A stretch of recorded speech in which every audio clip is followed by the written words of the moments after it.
Алексей, еще давно не виделись. Вот он. Такой погоды не было где-то без 1 года 50 лет. В 1974 году родилась моя старшая дочь. 5 октября я забирал их с роддома в одной рубашке и в костюме. И в этом году была такая. Да.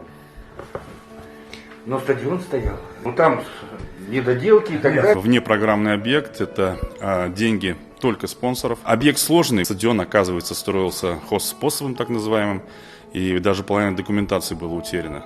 И нам пришлось, что называется, с чистого листа начинать этот капитальный ремонт. Близимся к финалу. Я думаю, я уверен и обязан это сделать.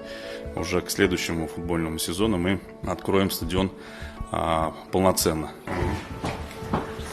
Немножко.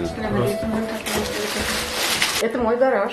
Я являюсь инвалидом, мне положена сейчас мотоколяска, но я сама, наверное, не смогу. Нет, мы будем обкладывать его кирпичами. Давайте так, мы постараемся вам пойти навстречу. Рахмет, Я единственное, сначала только приеду, посмотрю своими глазами. Да. А потом уже мы решение примем. Здравствуйте. По весне туда заедем на этот участок полностью, прям до этого дома жилого. И весной проделимся.